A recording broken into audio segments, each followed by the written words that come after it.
Shalom, orang-orang terbahagia di dunia. Full Gospel Businessman Fellowship International atau FGB MFI adalah sebuah organisasi yang didirikan oleh Demos Sakarian pada tahun 1952 untuk menjangkau orang-orang agar kembali kepada keluarga, bisnis, karir, dan Tuhan. Ladies and gentlemen, nothing could give me greater pleasure than to be able to pay tribute to you, the members of the Full Gospel Businessmen's Fellowship. You have become the largest layman's organization in the world. I want you to know how much we really appreciate you. You're very special because the work that you're doing in the chapter, the testimonies you're giving. I'm Mario Garcia Olvera. I'm the international president of the Full Gospel Businessmen Fellowship International. As a businessman, I have a lot of good things around my life right now. I'm trying to share that with you, and I want to welcome you to the fellowship and ask you to be part of this great fellowship. FGB MFI Indonesia dimulai tahun 1976 dan berkembang hingga berbagai kota di Indonesia dan telah banyak memberkati keluarga. Saya Ardian Kristanto menyambut kedatangan Anda di dalam wadah ini. Anda akan bertemu dengan begitu banyak para pengusaha di Indonesia yang memiliki integritas yang tinggi. Kiranya melalui wadah ini, kehidupan Anda, kehidupan keluarga, bisnis, dan pelayanan Anda bisa menjadi berkat bagi begitu banyak orang yang membutuhkan. Ladies of the Fellowship adalah wadah kaum wanita di bawah naungan FGB MFI. Ayo para FGB men, ajak istrimu untuk bergabung bersama-sama di wadah Ladies of the Fellowship atau LOF. Di wadah ini kita seperti masuk ke dalam sebuah bengkel. Kita di dalam dipoles, diperbaiki, dipulihkan sehingga ketika kita siap untuk pergi, siap untuk melayani, dan siap memberi dampak bagi bangsa dan negara ini. FGB MFI merupakan organisasi yang sangat tepat buat kita semua para pengusaha muda. Baik Anda yang datang dari kalangan profesional maupun entrepreneur, dengan memiliki lebih dari 8.000 member pengusaha di seluruh Indonesia maupun 80.000 para pengusaha member yang tersebar di lebih dari 130 negara di seluruh dunia. Anda dapat memperluas network Anda di dalam dunia bisnis melalui wadah ini. Menampingi perjalanan organisasi ini dengan kesaksian pria-pria dan wanita yang memberikan inspirasi bagi kehidupan masa kini. Di MFI Indonesia berpartner dengan pertama Palang Indonesia mengadakan donor darah secara rutin.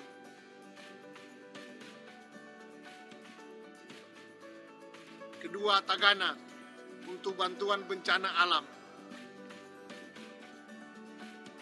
Ketiga, Jaringan Doa Nasional mendoakan bangsa dan negara tercinta Indonesia agar damai dan sejahtera.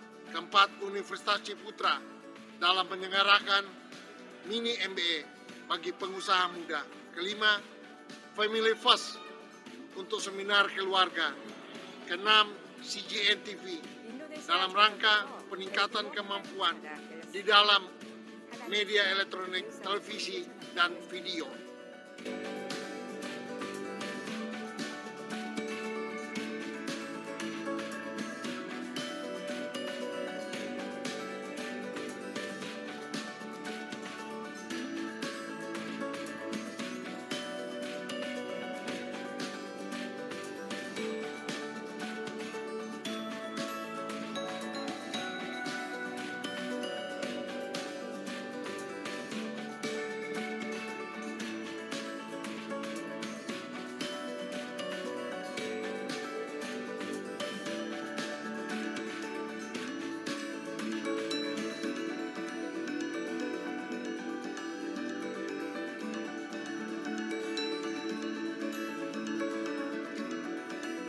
Informasi selengkapnya kunjungi website kami.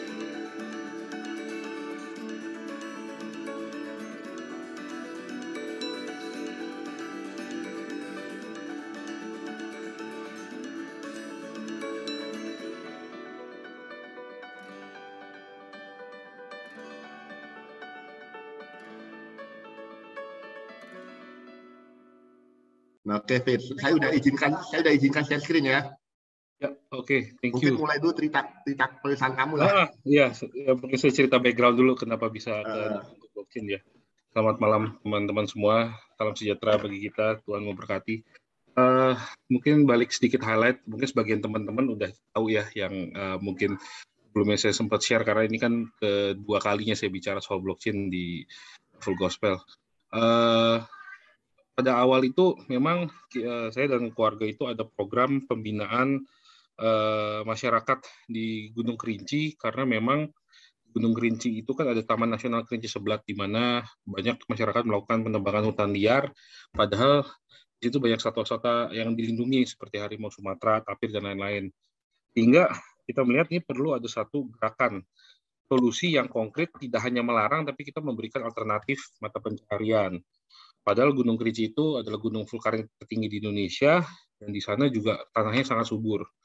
Hingga akhirnya pikirlah waktu itu untuk bikin program pemberdayaan masyarakat pertanian. Nah, dari situ akhirnya ada beberapa komoditas yang sempat kita pikirkan. Memang kalau Kerinci itu kan terkenal perkebunan tehnya ya, PTPN di sana sudah ada, udah dari zaman Belanda. Kita lihat wahnya elevasinya cukup tinggi, sangat cocok untuk tanam kopi Arabica. Nah, akhirnya kita coba buat tim dari IPB lah waktu itu, riset kandungan tanahnya segala macam, ternyata memang cocok. Akhirnya kita mulailah program pemberdayaan petani di sana dan kita juga dari Family Setup BPR untuk pembiayaan pertaniannya. Karena memang waktu itu bantuan pemerintah belum ada, sehingga dari Jakarta kita bawa IPB itu dari sisi agronominya juga diajarin, bibitnya juga kita coba minta bantuan yang unggul. Nah, akhirnya ternyata dalam waktu nggak nyampe 5 tahun, kopi Kerinci itu panen pertama sukses. Di 2017 akhirnya menang specialty coffee di Indonesia, mendapatkan scoring 90+. Jadi dia langsung keluar sertifikasi indikasi geografis dari Dirjen Haki yang menyatakan bahwa ini kopi yang unik dan nama ini hanya boleh dipakai oleh kopi Kerinci, itu nggak boleh dipakai di tempat lain, hanya boleh dari Kerinci, itu ada hakinya. Nah, singkat cerita, akhirnya proyek ini sukses dan kita melihat bagaimana cara meningkatkan value added kopi ini, karena kopi ini yang sering jadi masalah di luar negeri adalah originality, authenticity-nya. Makanya mulai banyak sertifikasi macam-macam, ada istilah direct trade, fair trade, karena mereka tidak hanya yang jadi masalah itu tidak hanya originnya, tapi juga masalah pemberdayaan petaninya, karena pengen bayar-bayar dari Europe ini benar-benar sourcing kopi ini istilahnya sustainable, lalu juga fair buat petani. Sehingga kita pikir apa yang bisa kita lakukan, apakah mungkin kita melakukan semacam ERP supply chain di pertanian. Nah, dan kebetulan waktu itu 2016-2017 lah, blockchain itu kan mulai boom.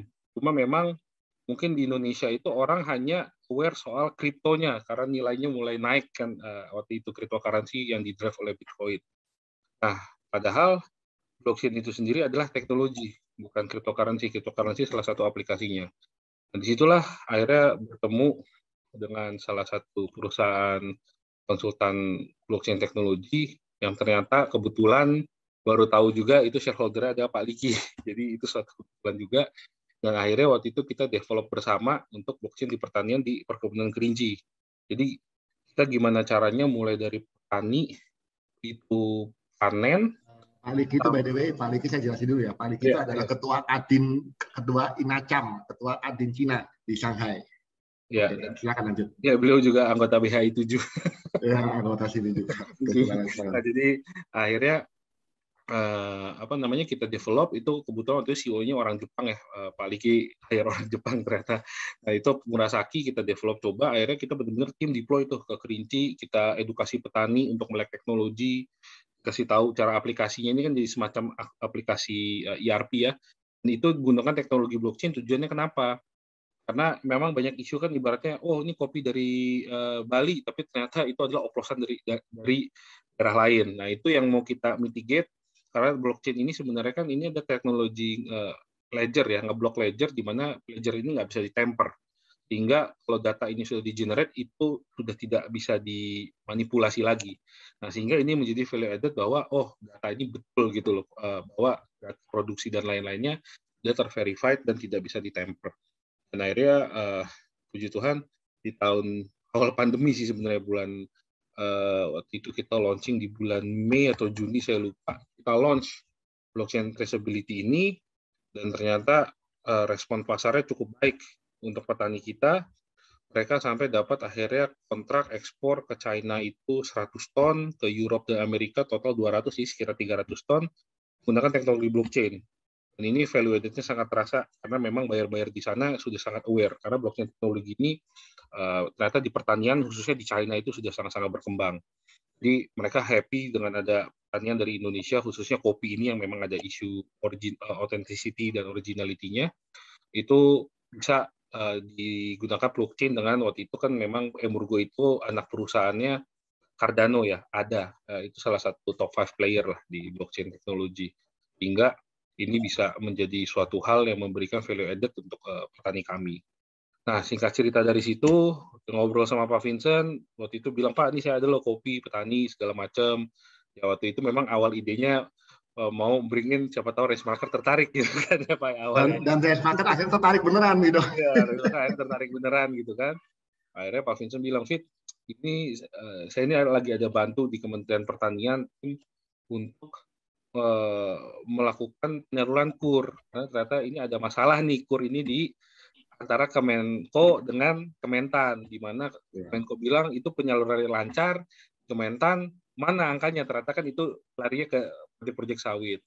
Nah, akhirnya sekarang juga dari Kementan ini fokusnya salah satu recovery COVID adalah penyaluran dana KUR, khusus pertanian. Nah, cuma kan memang isunya petani ini kan bankability dari petani ini kan cukup sulit, sehingga mereka membutuhkan suatu cara lah atau mekanisme gimana caranya teknologi ini bisa dapat berperan untuk membantu validitas dan reliabilitas data petani. Yang dimana di situ akhirnya blockchain ini menemukan fit-in model. Nah, saya bilang ke Pak Vincent, Pak, ini tidak hanya memvalidasi petani, saya bilang. Sebenarnya ini panjang kaitannya karena ini correlated ke supply chain. Yang saya kembangkan itu kan bersupply chain. Kalau kita bicara dari petani, ini kita bisa bangun mulai dari penyaluran KUR-nya cair dari data ke uang, pergerakan uangnya kita bisa blockchain, pergerakan barang komoditinya juga bisa kita blockchain. Karena memang ya seperti Race Market ataupun perusahaan-perusahaan F&B manufacturing yang bahan baku dari pertanian, khususnya dari pertanian Indonesia ya supply-nya, itu memiliki masalah kalau mereka ada satu batch production hasil tani yang bermasalah, trackingnya itu susahnya setengah mati. Gitu. Dan kadang konsistensi itu sulit. Dan itu yang membuat barang kita nggak bisa diterima di mana-mana. Ya, masuk ekspor. Dan sudah dibuktikan dengan petani kopi, teknologi ini berhasil untuk mitigasi hal tersebut. Walaupun memang secara praktek perlu dilakukan manpower untuk auditnya ya, memastikan bahwa memang antara komoditi dengan data blok ini inline gitu. Tapi balik lagi, ini bukti membantu. Dan kita bisa mengeduket petani yang seperti yang sudah kita lakukan di Kerinci untuk aware teknologi, dan kita bisa melibatkan aktor-aktor seperti Kapoktan maupun Koperasi Pertanian sebagai avialis atau pendamping gitu untuk teknologi ini yang sudah dilakukan. Kita kebetulan waktu itu kerjasama dengan Koperasi Pertanian di Kerinci, dan sehingga akhirnya saya bilang, oke Pak Vincent, kita develop dan kita jangan tanggung-tanggung. Ini kita bantu Kementan untuk diduplikasi level nasional, kita bangun infrastrukturnya, mulai dari penyaluran KUR sampai dengan barang hasil taninya itu sampai di off-taker, mau itu off-taker dalam bentuk fresh product yang di pasar atau modern market maupun ya modern market sih lebih cocok ya dibanding GT, ataupun dalam bentuk raw material untuk manufacturing food company. Bahkan kalau perlu lebih jauh lagi, hasil foodnya itu nanti bisa kita masukin juga dalam proses. Kalau memang mereka mau melakukan blockchain sampai ke end product, itu bisa kita lakukan. Teknologi kita sudah ready. Nah, akhirnya ya Simpul Tani ini terbentuk, dan mungkin ini yang saya akan mau jelaskan. Sebenarnya Simpul Tani ini apa yang kita lakukan dengan teknologi, dan mungkin nanti ada demo sedikit ya dari kita punya project dan looks-nya seperti apa, termasuk transaksi blockchain-nya. Oke, saya izin share screen. Nanti ya salah satu customer yang pertama kali ngantri si Halim tuh. Nanti akan cerita pasar segarnya. Oke, silakan Fit. Siap. Kebetulan justru ini yang pilot project kita ini dengan Garuda Food sih pertama. Jadi nanti akan saya cerita sedikit lah. Oke, ini Simpul Tani ini core activity-nya sebetulnya ada 3, yaitu aktivasi kelompok tani di mana kita melakukan validasi data Poktan dan bekerja sama dengan pemerintah daerah serta mitra pendamping dalam melakukan rekonsiliasi data serta reorientasi tujuan usaha pertanian yang bukannya berproduksi, namun juga peningkatan pendapatan dan anggotanya. Di mana nanti kalau KUR ini kan pencairannya bukan dalam bentuk uang, tapi dalam sarana produksi pertanian atau saprodi. Nah, Poktan ini juga bisa bekerja sebagai penyalur sarana produksi pertanian dan bibit, sehingga mereka juga bisa mendapatkan keuntungan dari kegiatan penyediaan sarana produksi pertanian. Di satu sisi juga dengan adanya direct off-taker yang kita masukkan ke dalam platform, itu kita bisa meng-cut tengkulak-tengkulak aktor-aktor tengkulak ini ya, yang biasanya mereka itu banyak ngambil beli nekan petani terus mereka jual mahal karena mereka punya modal. Sehingga kita bisa memberikan akses langsung untuk pelaku pasar dari sisi off-taker membeli dari petani. Di satu sisi off-taker ini bisa mendapat harga lebih murah karena jalur tengkulaknya udah dipotong. Lalu dari sisi petani juga bisa mendapatkan harga yang lebih baik karena langsung jual ke off-taker. Nah, inilah tujuan salah satu platform ini, bisa meng-cut barrier itu. Di luar kita juga bisa memvalidasi kegiatan pertaniannya. Istilahnya kita melakukan ERP supply chain dengan teknologi blockchain. Lalu untuk Ini boleh saya nanya, Pak? Ya, mana Pak? Mulyanto, Pak, boleh saya nanya? Iya, boleh Pak. Silakan. Kalau mungkin saya blockchain ini kan masih belum terlalu paham ya. Ya. Kalau dari penjelasan Pak Vidi tadi itu kan seperti kita bikin platform yang menghubungkan antara petani dengan ekosistemnya ya, dari sisi marketing, dari sisi logistik, dari sisi retailer gitu kan. Ya. Blockchain ini bedanya dengan misalnya kayak platform-platform yang ada sekarang tuh seperti Gojek misalnya kan, dia kan platform antara yang pegang motor sama dengan customer. Ya. Kalau blockchain ini bukan platform Pak, blockchain ini teknologinya. Jadi platform kita menggunakan teknologi blockchain. Nanti ada slide yang akan menjelaskan lebih jelas sebenarnya blockchain itu apa sih, dan kenapa dia menjadi penting dan lebih reliable dibandingkan kalau kita hanya menggunakan data internal, maksudnya data ledger internal gitu Pak.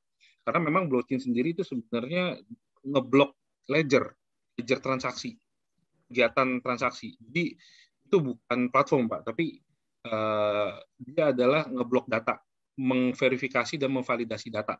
Ya, tapi nanti kamu jelaskan untuk nanti ya. Nanti aku jelasin. Nanti sabar dulu. Oke. Sabar.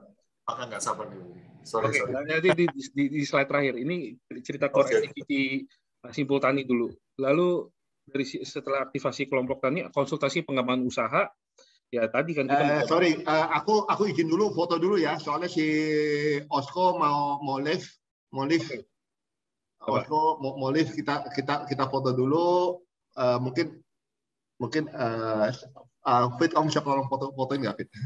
Boleh Pak, sebentar ya. Fotoin ini ya.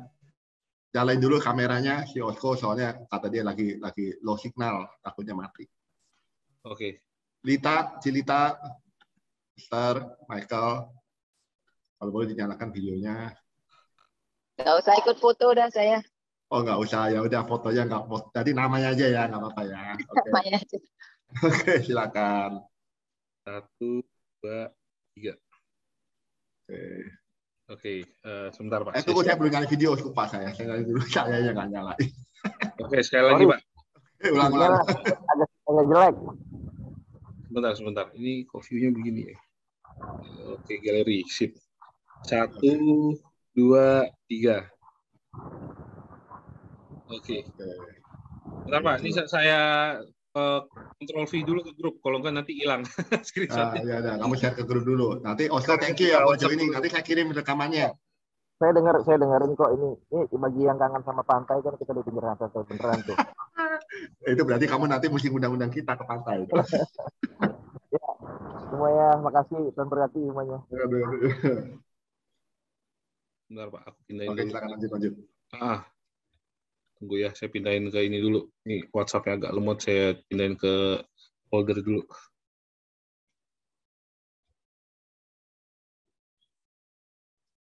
Oh, nggak bisa. Ya, sip. Oke, kita lanjut Pak ya. Ya, sorry ya. Oke, yuk. Nggak apa-apa. Oke, nah ini lalu core activity yang kedua ini konsultasi tadi di mana kita bisa memberikan advice untuk para kelompok tani ini, dan kita juga yang tadi kita mengconnect dengan off-taker seperti yang kita lakukan sekarang, kelompok pertanian perkebunan plasma untuk food estate di pertama hortikultura di daerah Jawa Timur, itu kok kita connect-kan dengan Garuda Food, di mana mereka nanti akan punya akses langsung untuk penyediaan suplai kacangnya. Dan juga nanti kontrak kerjasamanya, semuanya itu kontraknya akan di-generate melalui blockchain. Jadi blockchain-nya ada namanya teknologi smart contract, di mana nanti kontraknya itu bisa di-generate dengan teknologi ini, dan itu istilahnya diverifikasi dan validasi, sehingga isi kontraknya itu juga nanti tidak bisa di-temper, gitu. Karena ini bentuknya kontrak digital. Nah, sehingga nanti ini juga tujuannya relasi ke penguatan modal dan jaringan, di mana kalau nanti petani sudah off-taker, semua sudah divalidasi dari data lahannya, dari data komoditinya, pengajuannya, KTP petani itu sendiri, lalu juga dengan kontrak off-taker, ini nanti bisa akan diajukan ke perbankan untuk dijadikan dasar sebagai pencairan KUR. Jadi kita sudah bisa membuat suatu data validasi reliability supaya petani ini menjadi bankable. Nah, inilah yang nanti menjadi core value atau the core activity dari Simpul Tani. Nah, ini basically yang tadi strategi pengembangan, di mana Avalis itu bisa dalam bentuk PT pendamping, Poktan maupun off-taker, dan ini nanti kita juga di dalam sini ada pembiayaan, lalu juga ada asuransi, karena asuransi gagal panen itu akan mengcover kredit kurnya, simpanan dan komoditas, itu akan semua tercermin. Makanya saya bilang aktivitasnya itu adalah kegiatan flow uang dan flow barang itu semua akan tertracking. Ya, ini skema KUR in general, basically ya nanti begitu bank penyalur KUR itu menyalurkan, itu mereka akan menyalurkan dalam bentuk uang, tapi nanti ke Avalis atau suppliernya akan mencarikan barang si penerima KUR dalam sarana pertanian, supaya mereka nanti tidak menyalahgunakan, nggak tiba-tiba beli motor gitu untuk KUR-nya. Dan dengan harapan nanti setelah ini tersalurkan dengan benar, pertaniannya jalan, di off-take, nah dari off-taker ini akan masuk semacam ke escrow account untuk di set off, baru nanti sisanya keuntungannya bisa diterima oleh petani. Ini blockchain enable agri-industry platform.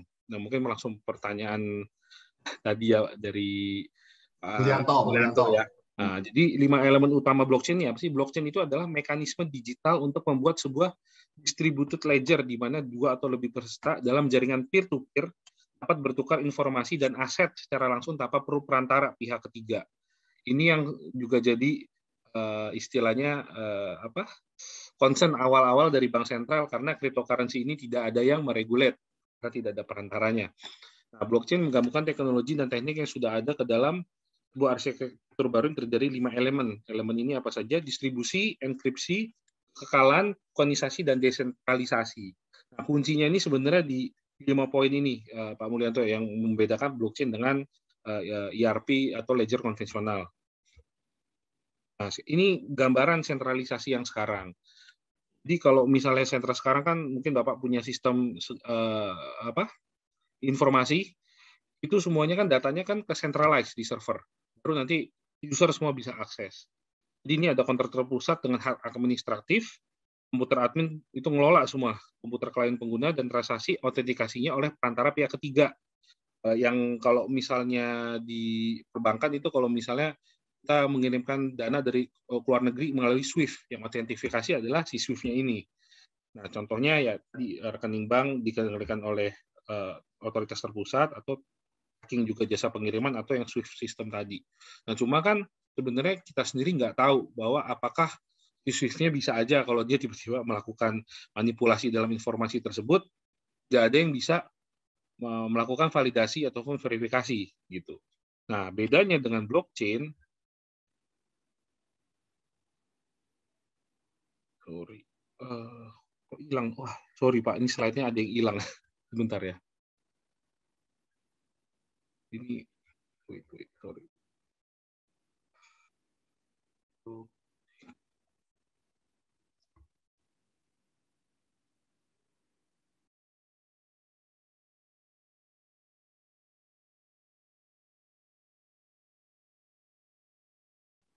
Jadi gini, blockchain itu bedanya sama platform adalah platform itu belum tentu ada blockchain-nya gitu. Jadi kalau blockchain itu adalah kita tuh mencoba untuk traceability-nya. Itu kenapa akhirnya crash market senang banget ngambil barangnya dia, kopinya dia. Karena kita kan jadi tahu kopi itu masalahnya di mana. Kalau misalnya kita ada biji kopi bermasalah. Ini sorry saya sambil nyela sambil kamu nyari. Oh, Pak, udah dapat Pak. Udah dapat ya. Jadi ya ada dia bisa tahu nih ini kopinya bermasalah di mana, distribusinya kah, di petaninya kah, di roastingnya kah, di panennya kah, itu bisa tahu kita. Tracing-nya ada. Ya. Itu aja sih. Oke, lanjut. Sorry Pak, ini slide-nya kok saya juga bingung hilang. Nah ini blockchain itu desentralisasi, di mana istilahnya kan dia membangun blok-blok ya, menghapus ketiga, fault tolerance lebih stabil, transparansi yang lebih besar dan immutable. Kenapa? Karena di saat ini mungkin saya menjelaskan teknis sedikit. Banyak orang bertanya, itu mining rig, miner itu kerjanya ngapain sih? Mining duit itu apakah kayak game mining data terus dapat uang? Sebenarnya yang mereka lakukan miners ini tadi, ini kan desentralisasi server-servernya. Nah ini sebenarnya para miners data ini. Saat mereka melakukan mining, itu sebenarnya mereka melakukan verifikasi informasi di saat ada dua belah pihak melakukan transaksi. Nah, begitu mereka melakukan ini, itu langsung terverified dan langsung terduplikasi ke seluruh jaringan blok. Di node 1, 2, sampai dengan 8 ini langsung ngeduplikasi datanya. Apa yang terjadi di sini, kalau ada satu pihak mencoba manipulasi datanya di node sini, itu di node 2 misalnya, ini dari node 1, node 3, node 4, itu langsung akan mengautokoreksi. Dia nggak akan bisa terima dan akan dibalikin ke awal. Itulah kenapa dibilang data blockchain itu nggak bisa ditemper. Nggak bisa diedit. Karena kalau mau ngubah berarti harus mengubah seluruh jaringan blockchain yang kita nggak tahu itu servernya ada di mana aja, mudah nyimpen data, dan inilah yang desentralisasi tadi, yang sehingga blockchain ini bisa menjadi sangat reliable. Karena yang saya jelasin tadi, kalau ada satu node yang dirubah, node lain akan automatically mengautocorrect yang sudah dirubah tadi, makanya itu nggak bisa ditemper. Nah ini Pak Mulyanto yang menjadi value added dari sisi blockchain. Kenapa orang-orang di luar itu sangat-sangat tertarik? Karena mereka yakin bahwa ini sekalinya melakukan transaksi ini, mereka nggak bisa ngubah lagi. Kalau mereka mau ngubah, mereka harus buat file baru dengan blok baru, gitu loh. Dan itu menjadi kelihatan kan ada manipulasi di situ. Itu Pak. Jadi Pak Vidi, menarik sih, desentralisasi artinya tidak ada satu lembaga yang memonopoli data ya. Data itu berasal dari sumber yang pertama gitu kan. Yes. Jadi artinya mereka nggak akan ada bias maupun nggak akan ada dia mau adjust atau apa, nggak bisa gitu. Betul. Cuman Pak, satu pertanyaan Pak. Kalau kita kan biasanya menanyakan internal control nih. Data yang pertama masuk itu bagaimana memverifikasi gitu. Kalau sentralisasi kan ada orang yang membantu walaupun mungkin itu bisa bias ya. Tapi memang, how can we make sure bahwa data yang pertama masuk itu betul gitu Pak? Memang gini Pak, masih ada kelemahan betul.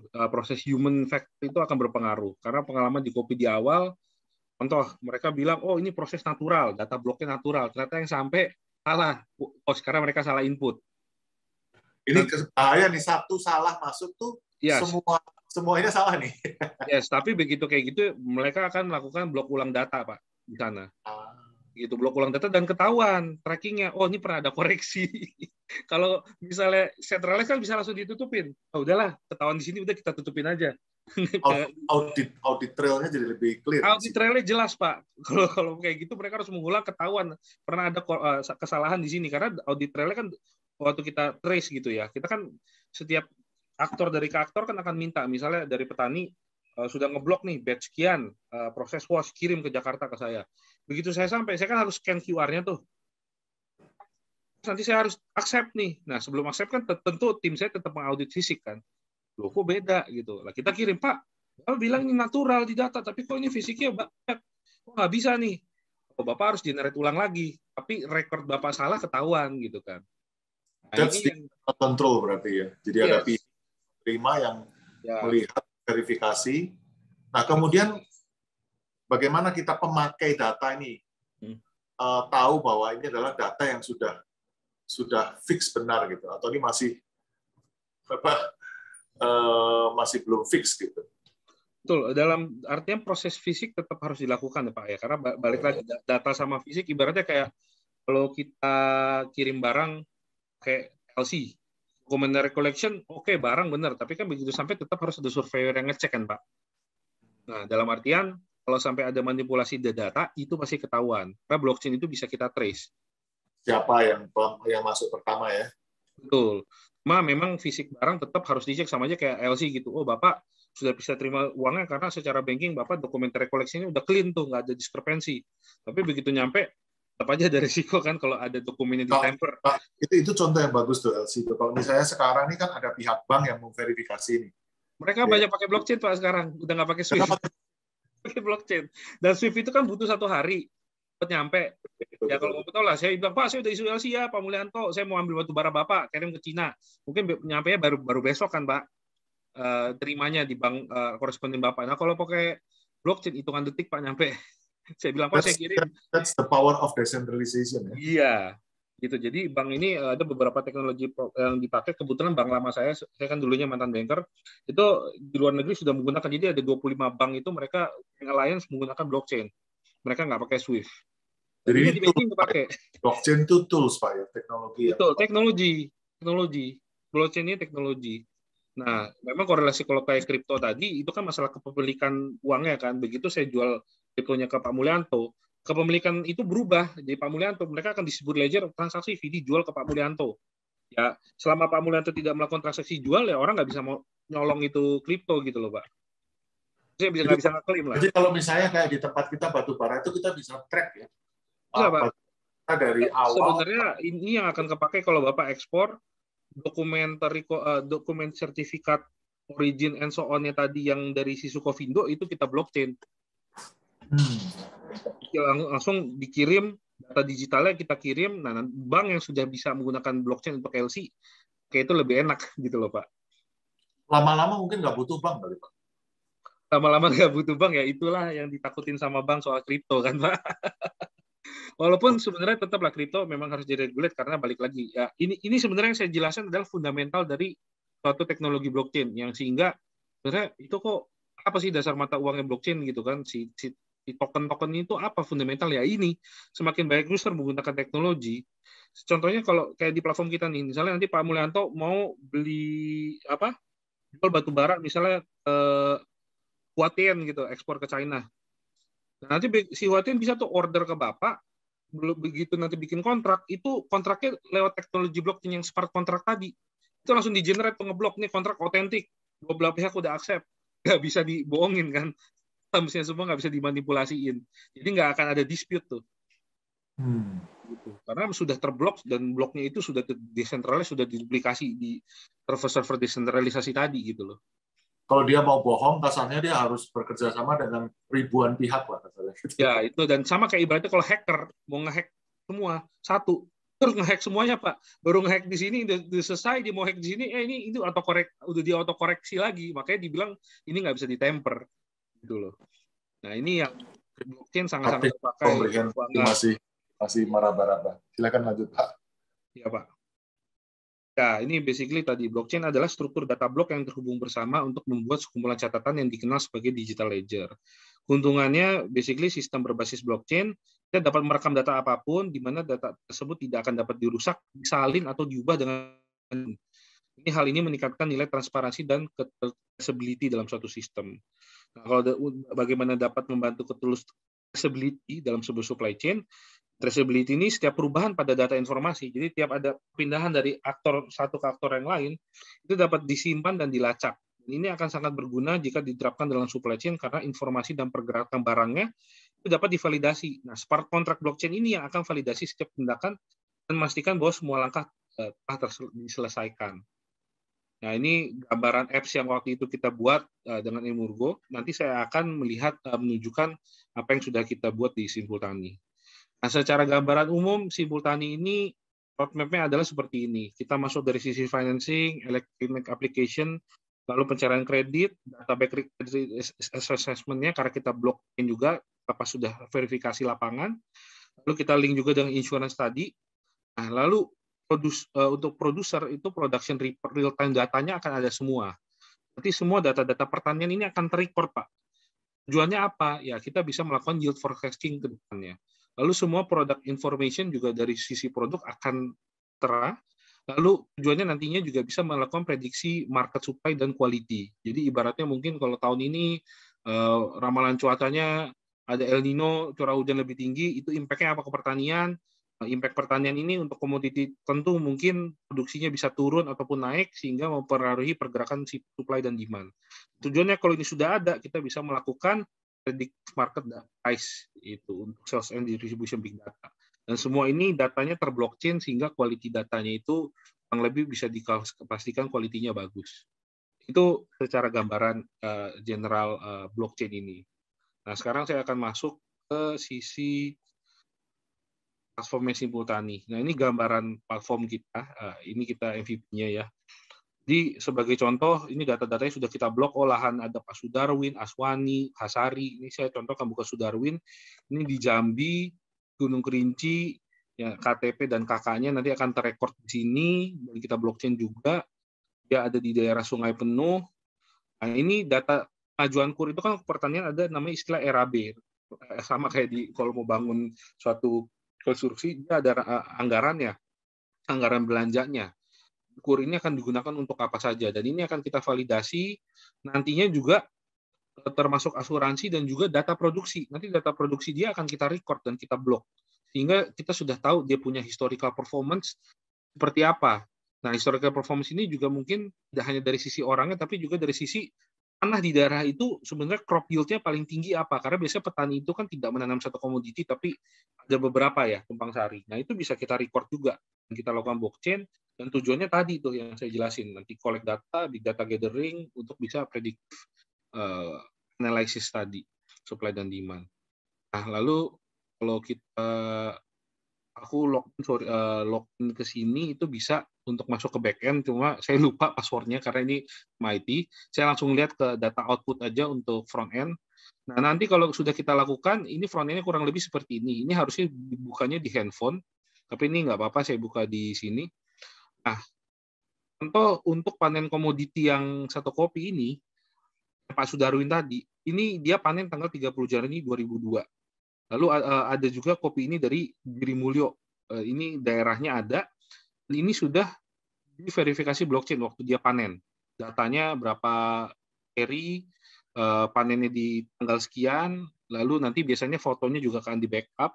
Ini kalau kita klik, ya kita menggunakan teknologinya dari Polygon ya, blockchain-nya. Ini sudah generate kode hash. Kode hash inilah yang tidak bisa di-temper. Data dalam kode hash ini ada informasinya. Ya memang ini bahasanya bahasa komputer ya, tapi intinya ini bisa di verified sebenarnya ini kegiatan apa, nanti itu di front end tadi. Dan nanti dari pemetikan akan trace lagi pengumpulannya, ini yang mengambil hasilnya dari petaninya, kolektor, aktornya kalau di kopi itu di 1 Februari, lalu dia melakukan sortir juga di 1 Februari. Dan ini juga sudah ada digital blockchain prosesnya. Seperti itu. Nah, sampai nanti disuplai lagi ke koperasinya, melakukan sorting, dia melakukan proses selanjutannya itu pulping, di cerinya itu dikulitin, lalu biji kopinya itu dilakukan proses, apakah proses kering atau proses basah.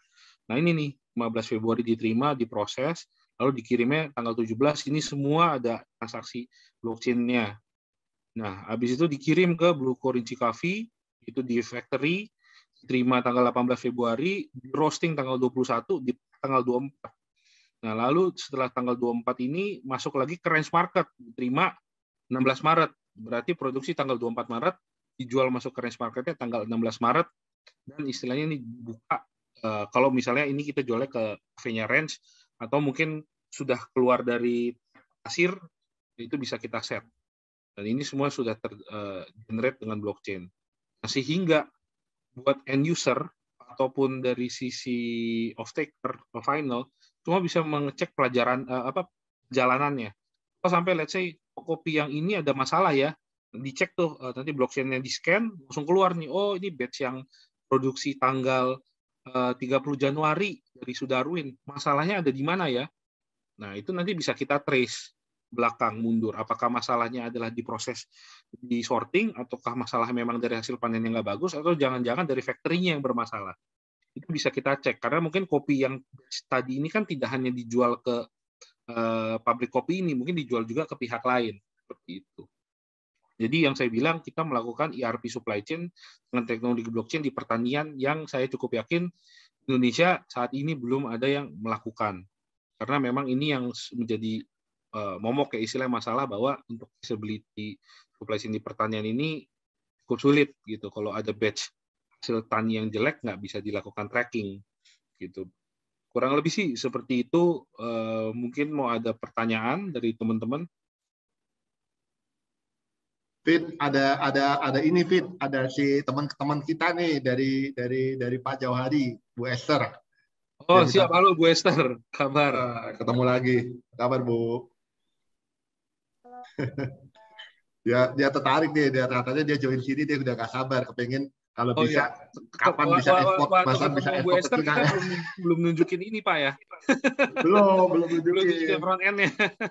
Makanya dia minta nanti hasilnya di email ke dia, nanti kamu lihat di chat, kamu bisa kirim biar nanti si Pak Jauhari bisa lihat. Pak Jauhari itu by the way adalah Dubes ya, Dubes Indonesia di Cina.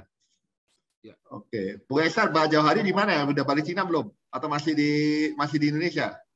Jadi temenin Bu Metlu ke Tokyo sebentar mau rapat. Suaranya pecah Bu, bukan Bu? Oh, sorry.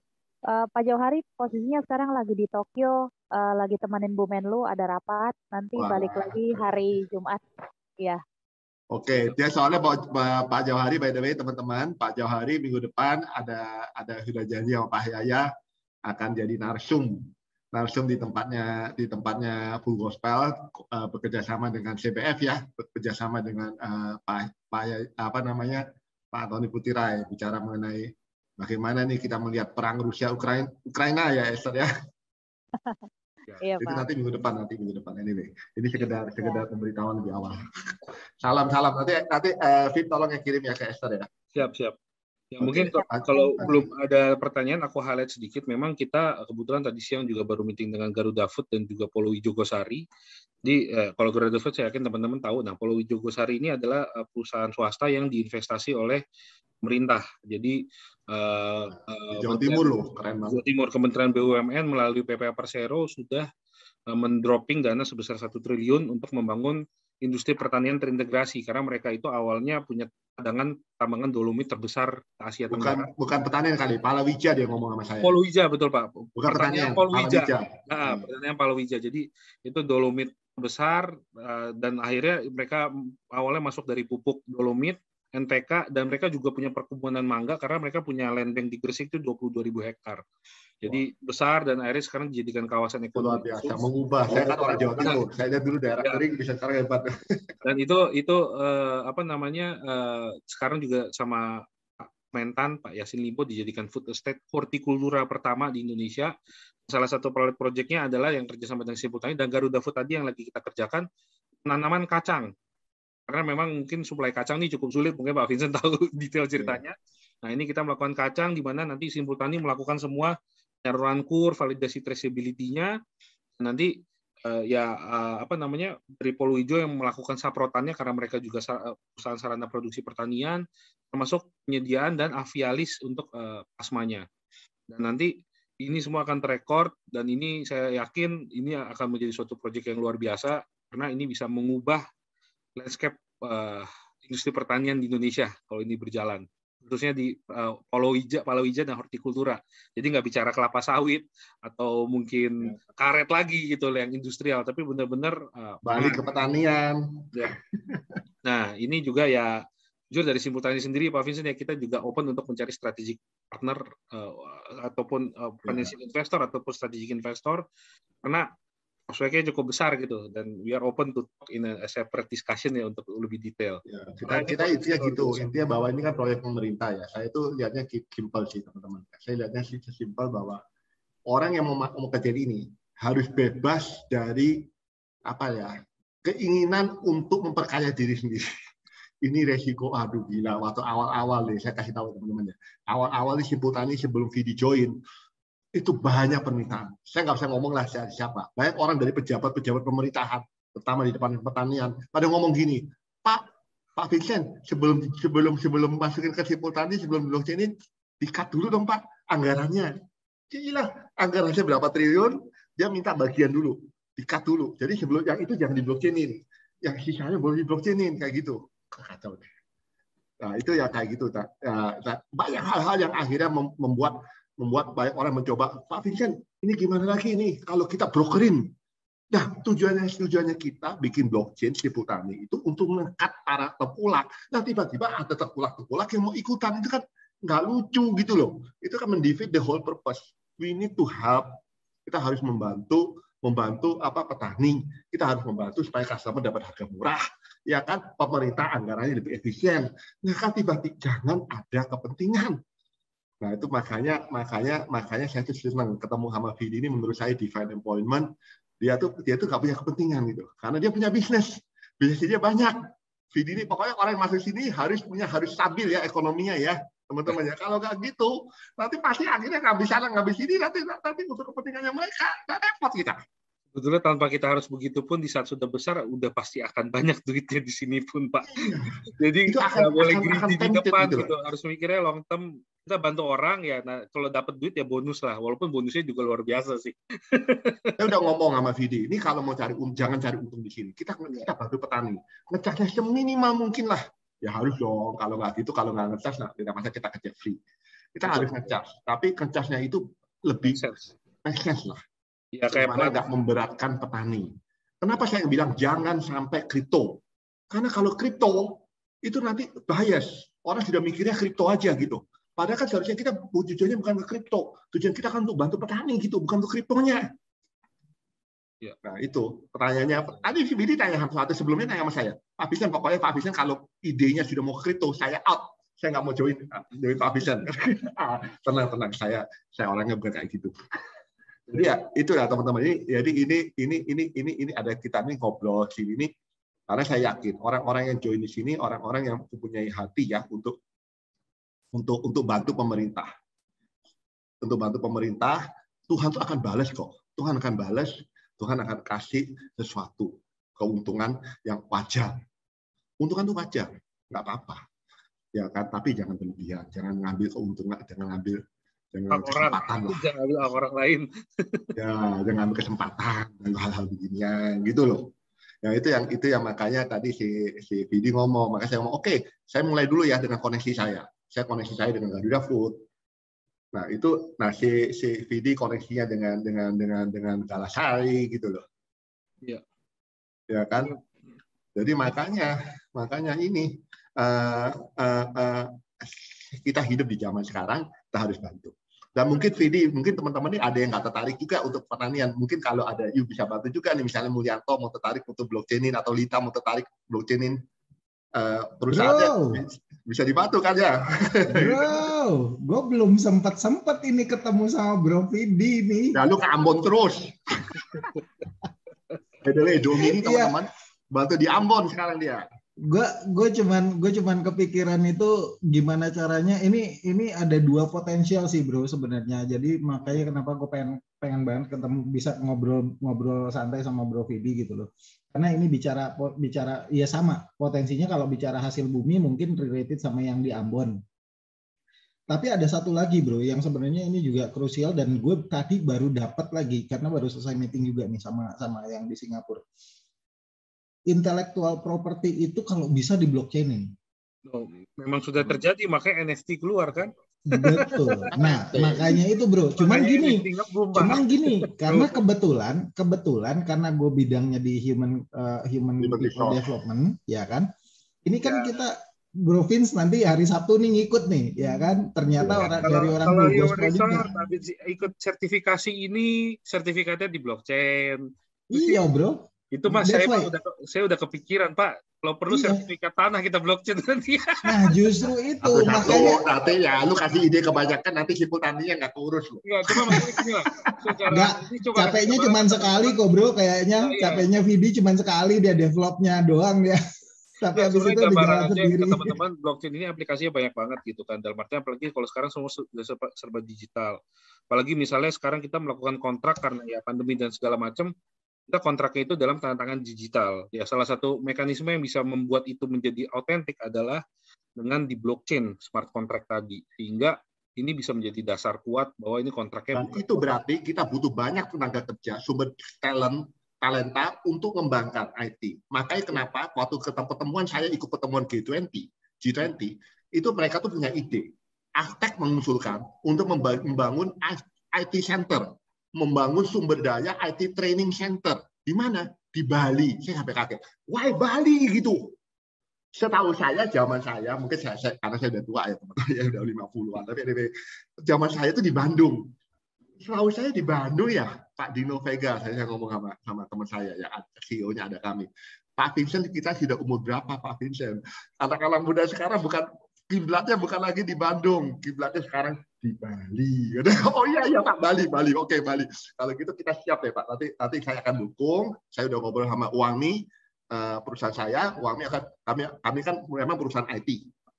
Uangmi itu perusahaan IT center ya, yang kebetulan bergerak di fintech. Bukan perusahaan finance yang bergerak di fintech, satu perusahaan IT yang bergerak di fintech. Jadi saya udah ngobrol sama IT Beijing, tim Beijing, dan mereka siap support.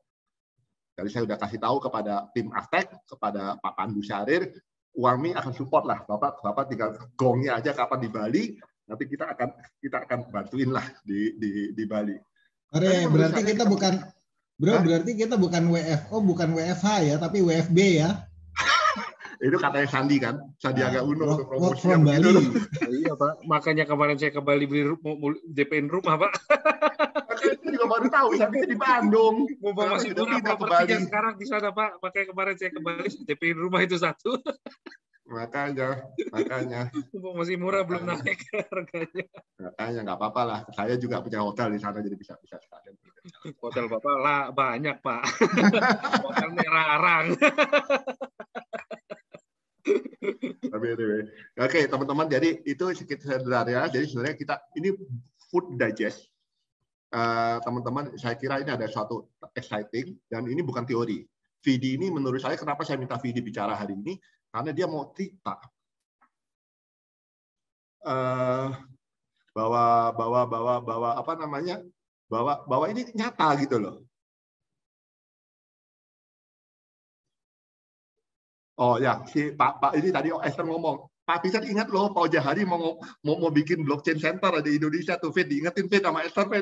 Iya Pak, saya mah tinggal tunggu arahan, siap gitu kan. Tunggu arahan Bu Esther, tinggal kapan Bu Esther ini PIC-nya, kepalanya, nanti disambungkan ke Pak Pandu Syahrir, Pak Esther, dia kan kenal Pak Jahari sama Pak Pandu. Ya, tinggal ngomong, Pak tuh kapan tuh katanya Pak Vincent katanya mau bikin IT center di Bali. Ya Pak.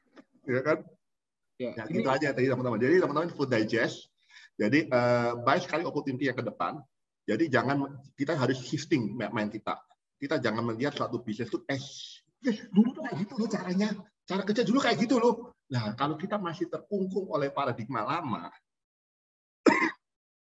kita nggak bisa maju. Kita nggak bisa maju. Bahkan yang saya salut sekali sama Pak Hakan nih, Pak Halim. Walaupun crowded marketnya, dia berani bikin pasar segar. Makanya saya tanya sama dia, apa itu, kenapa kok bisa bikin pasar segar? Pada ada GoFood, ada Gosen ya, Hakaya. Lu bisa bikin nanti kita lah. Nah, itu kok berani sekali bikin pasar segar. Jadi teman-teman, yang saya lihat itu kayak gitu loh. Jadi zaman sekarang ada zaman digitalisasi, zaman anak muda, kita harus kasih kesempatan bagi anak muda untuk berkarya. Ya kan, anak muda ini jangan dikatakan terus gitu loh. Jangan aja dikatakan orang goblok semua yang gitu. Nah, itu menurut saya enggak lah. Zaman sudah berubah, kita harus tahu diri. Yang tua-tua mulai bergeser. Dari depan bergeser ke tengah, lama-lama bergeser ke belakang. Dari Ingarso Suntolodo menjadi Ingmadio Mangankoso, dan terakhir masuk Tupuri Handayani. Ya kan gitu. Ya, menurut saya sih ya intinya gitu. Ini saya kebanyakan ngomong rasanya. Itu apa maksudnya CVD. Anyway, teman-teman silakan kalau mau bertanya atau mau diskusi sharing, ini sharing time. Memang saya nggak ngundang orang lain hari ini, khusus chapter kita aja karena saya ingin kasih kesempatan pada teman-teman di sini untuk saling diskusi, saling bertukar ide. Mungkin dari sini akan muncul kolaborasi. Recover together, recover stronger kan istilahnya gitu ya, tentu G20. Nah, itu yang kita harus gaungkan terus gitu ya, teman-teman ya. Oke, silakan. Ada yang mau tanya lagi, Mul atau Lita, Osko? Pada diam aja. Pada digest semua. Kalau pada digest semua si HK deh. HK coba ceritain kenapa Anda berbeda pasar segar Anda dengan yang lain. Oke, selamat malam teman-teman. Para brother and sister, Pak Vidi juga masukannya bagus. Saya baru tahu. Jadi saya sebenarnya ngerti sedikit blockchain, tapi detailnya sekarang baru tahu sih. Tapi niat baiknya itu ternyata ini ya, di balik simultan itu ternyata punya tujuannya itu sangat bagus sekali ya untuk ini. Kalau saya masih kecil-kecilan, Pak. Kalau ditanya sama Pak Vincent tadi, saya bilang ya kasih karunia Tuhan ya. Karena bisnisnya tahu-tahu idenya itu keluar gitu saja sih. Memang sekarang ini kan lagi pada main grocery semua nih. Semua raksasa main groceries,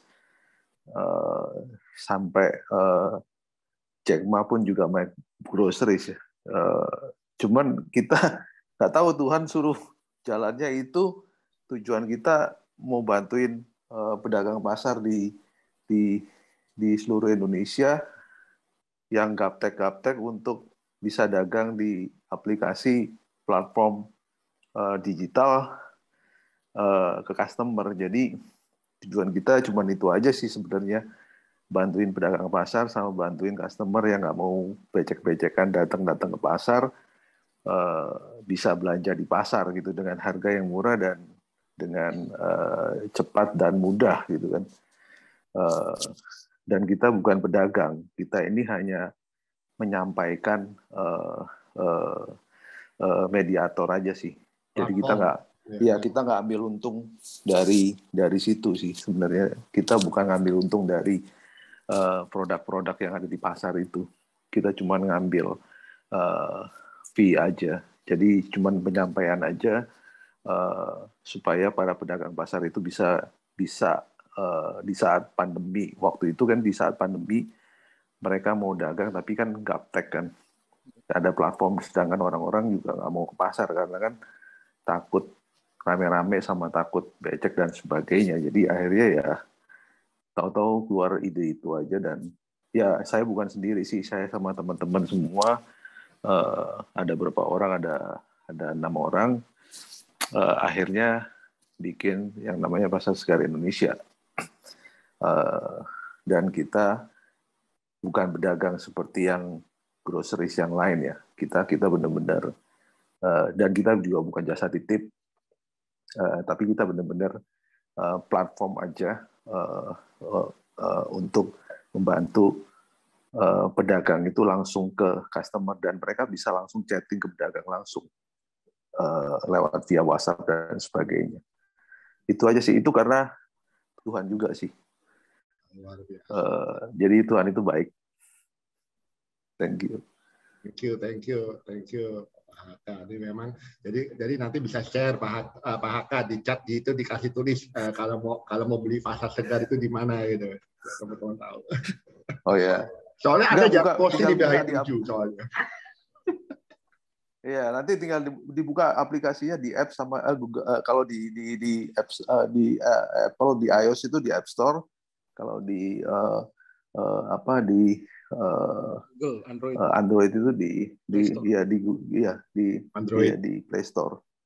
Ya, Pasar Segar Indonesia. Jadi tinggal dibuka aja. Dan kita sedang progres untuk memperbaiki sistem sama tampilan-tampilan supaya lebih baik lagi. Itu aja sih. Mudah-mudahan teman-teman di sini bisa bantu install. Ya, boleh. Pasti sekali ini saja. Jangan lupa di posting. Ya, kalau bapak-bapak nggak mungkin lah. Kebanyakan buat ibu-ibunya aja. Ibu-ibu yang suka ke pasar. Oh gitu ya. Ya. Boleh. Yang suka masak gitu kan. Siap. Thank you Halim. Bu Lita, kurang lebih ada pertanyaan nggak Bu Lita? Nanti saya kontak Pak Bidi dah. Detailnya. Rasanya Bidi, rasanya teman-teman di sini rasanya bilang rasanya nggak enak kalau ngomong di platform, berarti langsung Anda aja ya kan? Lagi forum Pak ya. Siap. Aduh.